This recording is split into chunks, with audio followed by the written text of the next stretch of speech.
And Lizzo was dressing up like Grogu, and my kids were showing me all these videos of how into it Lizzo was.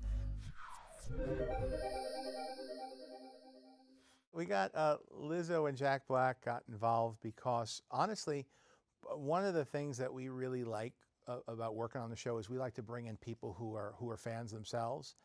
And Lizzo and Jack Black both were very active on social media. And we didn't know, I know Jack from way back, but he was posting him doing Mandalorian things on either it was Instagram or TikTok, I don't know. And Lizzo was dressing up like Grogu, and my kids were showing me all these videos of how into it Lizzo was.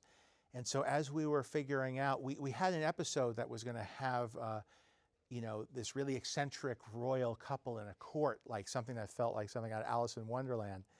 And we reached out, and they were like, "We'd love to." And there's something really fun about being on the set with people who are excited to meet, you know, Grogu, because it's, you know, it's a puppet, but it's animatronic, and the operators are, you know, you'll have like 5 people off to the side, but it's radio controlled, and people when they hold that little puppet, it's like they're dealing with a real character. So it was really fun and exciting on the set. It was a chance for us because it's a lot of pretty heavy, serious stuff happens this season. So this was a really good. This planet that we went to gave us permission to have a lot of fun with it, so it was a lot of fun. It was a blast on set.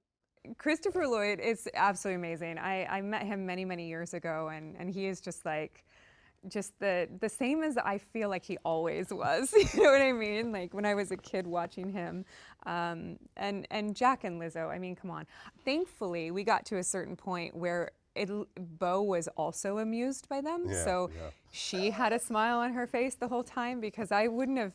Sitting there with a straight face is one of the hardest things I've ever had to do, and thankfully I was able to lean into that amusement as well. As Bo. They brought out a different side of Bo. They did. Look at that. See, Lizzo. She did. Lizzo has that magical effect. Yeah, but watching her on set with Grogu was one of the funniest things, because I feel like I was watching myself back for the first time, like because she was so excited.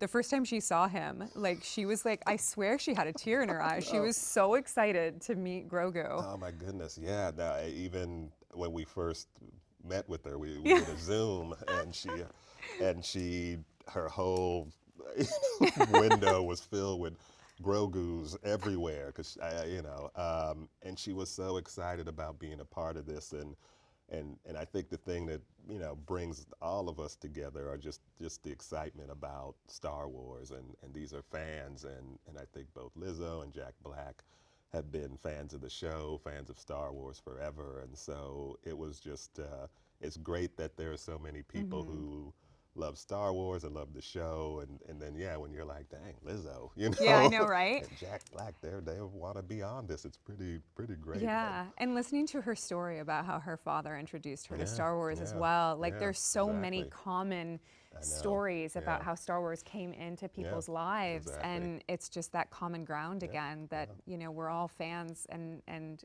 how it came into someone's life is always so fun, and she's no different. Yeah, exactly. Even for Lizzo. We come up with these ideas and we think of like who might work with it. We make sure to, before we get too far, bring them into the process. So it's not just like, here's who you're gonna play. It's like, what do you think of this? We want you to be this person. What are your thoughts on it? Make it a real collaboration. I think it's really key to the success of it. And he has, I didn't know how much he knew about martial arts. Did you know that, coming in? And then he's like showing us, he puts like a lightsaber and he's suddenly swinging it all around. And you're like, oh, okay, so. No, he studies like Arnest, like he knows how to do double wielding. And he had done a lot of work on that character of Kelleran Beck for Jedi Temple Challenge. So, he's been involved with Star Wars all the way through, and definitely they had formulated this character. And we love to draw in, from all of Star Wars, and even things that aren't canon. If they feel right, we'll pull them in, and so it just made sense, because you're also looking at who could it be, there's who's on the list. You don't want to just put a Jedi in. Do we even show a person, right? Like, is it that everything's on the table at that point? Because you want it to be what everyone imagines it or dreams it to be. And when we came up with the elevator and the door, it's like, Yeah. who's on the other side of that door? Well, I think people were pretty No, happy. it was great. It was Yeah. great, and now that character exists squarely in Star Wars canon. And boy, I think people dig seeing that character. I want to learn more about that character. It was fun watching him on set because we had clones and we had Naboo guards. And I think for him, it was like a real flashback. Now, interesting because there wouldn't have been any clones on set because they were all digital in the prequels. But, we actually had, people in armor. Counterintuitively, Yeah. the more recent ones have Yeah, the less old CG school. characters. Yeah, yeah. But it was, I think he really paused and took it in. When you're a veteran of this thing, I think it hits you in probably a very different way. And he worked with George, which is very special. Such a close-knit group of people now. And I think it's fun to have these people still included, like in Obi-Wan, Hayden and Ewan. Like, how great was it just seeing them? So, it lives on. Star Wars keeps continuing in the best possible way.